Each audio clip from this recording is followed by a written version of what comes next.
Malta with a song co-written by Mr. Eurovision Thomas Gason, Christabel. Oh, is he smoking a joint as well? Okay, yeah, later on there. Malta's still in the visagie. Yeah? Okay. Moldova will performing in the second semi-final be their lucky day, Doredos. And then Montenegro with a song about frost in a relationship, Vanja Radovanovic. San Marino, two singers, one from Malta, the other from Germany, Jessica featuring Jennifer Brenning. And then Slovenia, Hvala she sings, which means no thanks, but she said yes to Eurovision, Lea Sirk.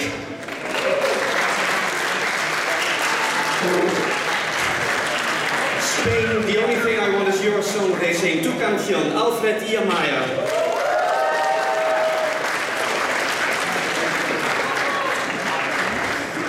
And then Sweden, one thing is sure, he will dance you off, Benjamin Ingrosso.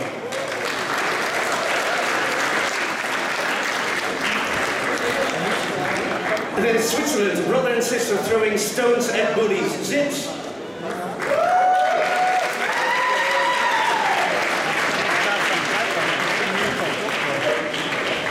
Ukraine, he's an admirer of fashion designer Alexander McQueen, Melovine.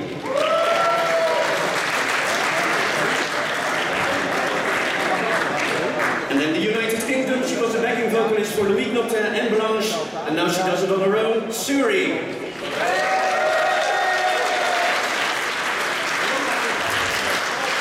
Oh, and then a special announcement, because here she is, Christabel from Malta.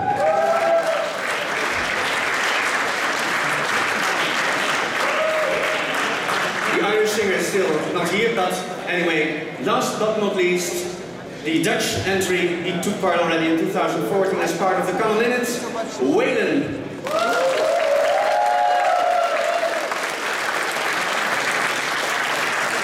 Okay. Hi everyone, are you going to sit there, Waylon?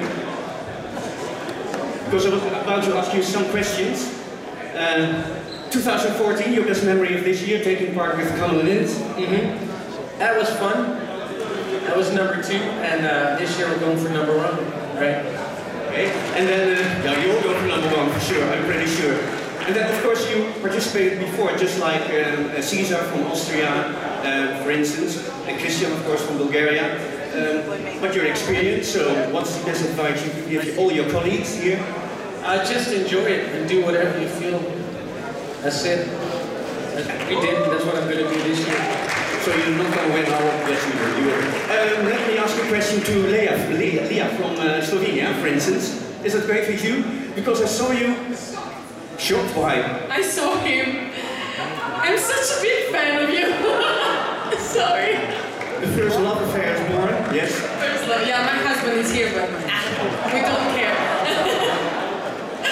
But then you're a fan of Salvador Sobral as well, because I saw you performing Ama Pelu's Toys, even dressed up as Salvador Sobral. Did he see that? Do you know that? No, actually the situation when I sang that song was very bad with him. He was in hospital, so we were all waiting for actually his surgery. So I was very happy to do that for him. I love his song, and I hope I'll see him. Okay, Netta, where is she right now? Ooh, where are you? Yes. Oh. Cable. Because I was studying it on YouTube and internet, and I saw something very special. A bunch of children from Uganda dancing on your song. What was the feeling you had about that? Look at me. I was speechless. I was completely speechless to see how my art got to so many hearts and so many places and get to. It's amazing. I've been like blown away by this. And also the story is really, really horrible. They have like no running water and they have no opportunity to get anywhere. Just they dance because that's the thing that gets them going. And I was inspired by them. And I'm sure I'm going to shoot my next clip over there. Very cool. Jessica, you're already very well known in the Netherlands because yesterday you were a star in Tijd voor Max. How's your memory? It was an amazing, I guess, experience to participate with the show and to perform. I've never done such a thing. I've never toured Europe, so this is pretty much the first time of being out and being a part of the parties and being a part of the Eurovision family. Yeah, and just, you know, experiencing the connection with everyone that's, you know, on the same board. Yeah. Okay, and you, Sarah, you sing a song titled Monsters. Speaking of which, did Lordy give you any advice? Of course, we've had secret phone calls with Lordy. About what? How to make it well in Eurovision. Okay, thank you. And where's Suri? Yes, there she is. A bit hidden. I read you wrote something in Dutch. Ik kan niet wachten om jullie te ontmoeten. Yes. Yes, yeah. But then you have a this is quite unique, you have a very special task tonight. In a way, tell us. I didn't know that you knew that, but yes, I'm stepping in for the Madame of Madame Monsieur, because poor Emily is sick, so I'll be singing the French song Merci tonight. I hope, we found out very last minute, and Jean-Paul and I have rehearsed it once. So we might hopefully get a little bit more rehearsal time and hopefully I'll do it justice. Is she as good as Emily? Is she as good as Emily so far? She's very, very good. She's very talented and she's so nice. Thank you. Thanks a lot for doing this. Thank you very much. Okay. So we will see a very special new combination tonight anyway, Madame Monsieur pour la France. I didn't introduce myself, but I'm Colonel Maas. I will do the commentary for Dutch television later on in Lisbon. And I will go to Eurovision concert as well tonight, together with Etzilia Romney. She took part for the first time in 1998, in the year in which Benjamin was almost 1 year old, I think. Just like Alfred from Spain, he was 1 year old, and Nelovin from Ukraine, and Amaya from Spain wasn't even born, so a lot happened since then, Wayland. Yeah. Okay, I will announce a very special person right to you now. He's a member of our government. In fact, he's our Secretary of State for Justice and Security, so you will be safe at least tonight. But more important, in his free time, he's a huge fan of Eurovision, Mr. Mark Harbers.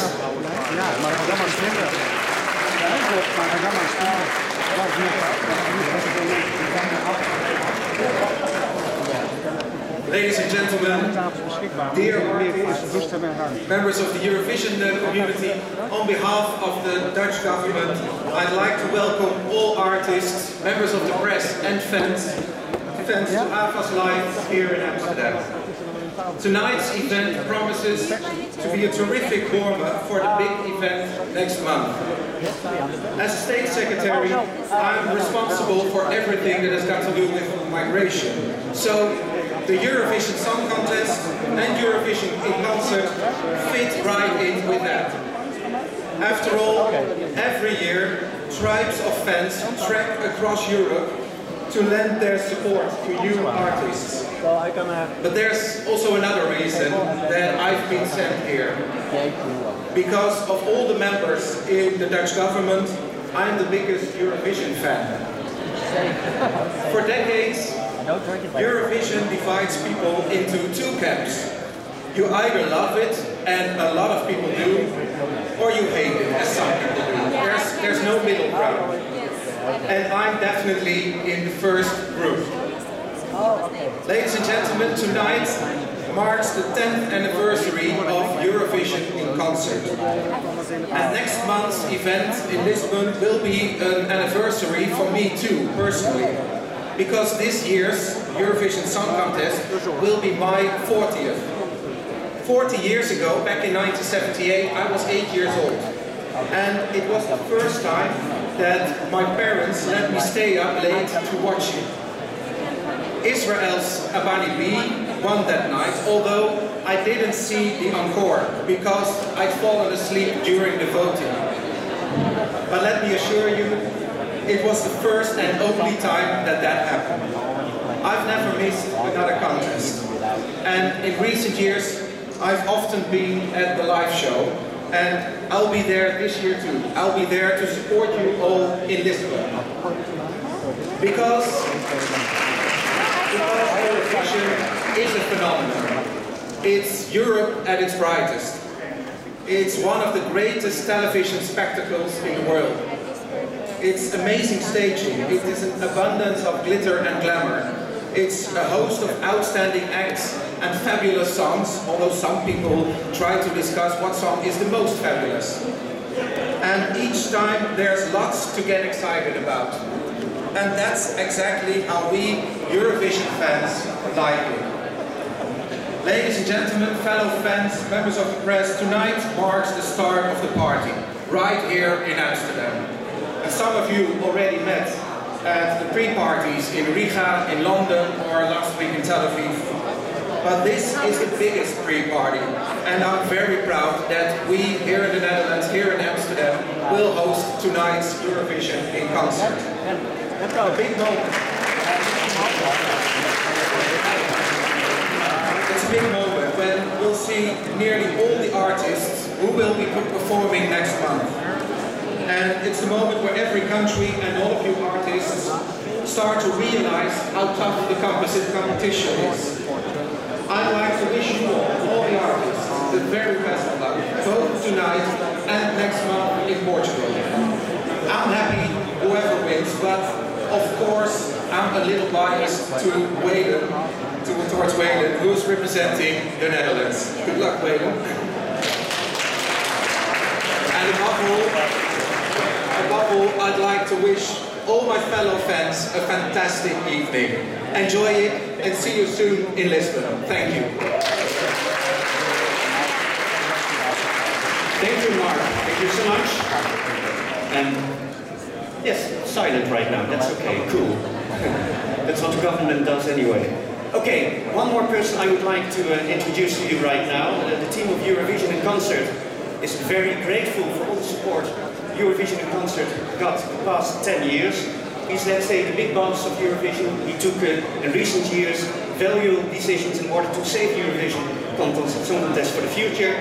It's the European Broadcasting Union's executive supervisor of the Eurovision Song Contest, Mr. Jon Ola Sant.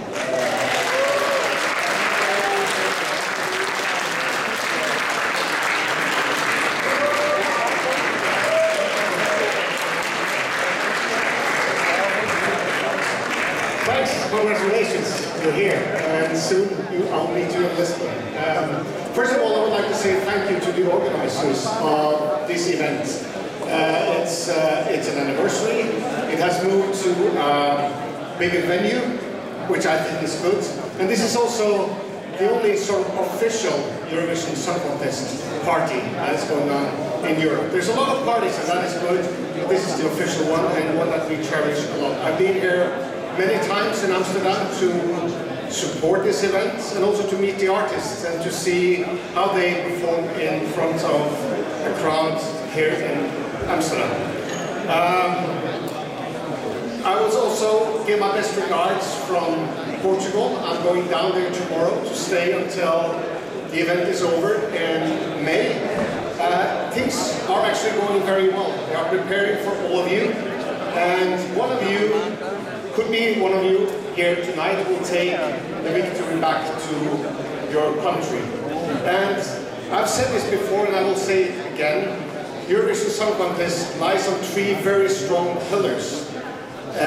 It has a legacy. It has been around since 1956.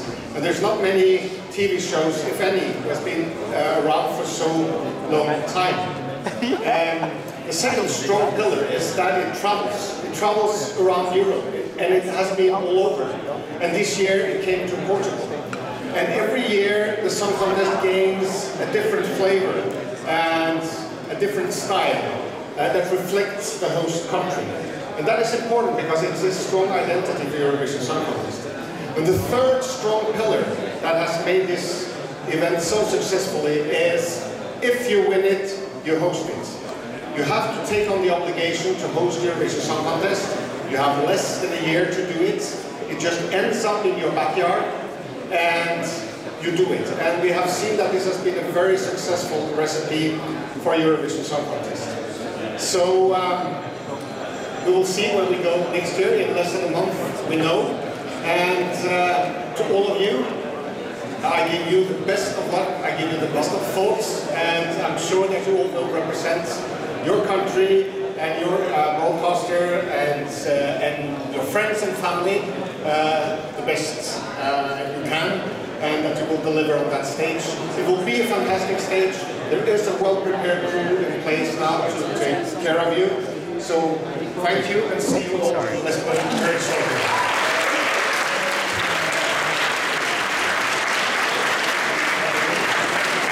Thank you so much. I have one question, Nicolas. Will you take the camel with you to Lisbon? The camel of your video, the most asked question probably. First of all, thanks everybody for coming. It looks glamorous so far. And sadly, no. And that's because it's still, it's an animal. We don't want to do it no harm. And no animals allowed on stage, so we will have to just have it in the video as it is. So, yeah. By what will it be replaced? I'm not sure. Let's keep it for myself right now, but we'll see. Okay. A real cliffhanger. So thank you all. You have the opportunity to do one-on-one interviews with the artists from now on until 4:30, I believe. Yes. The rehearsals will start right now. First of all, you have the opportunity to take photos of the whole group.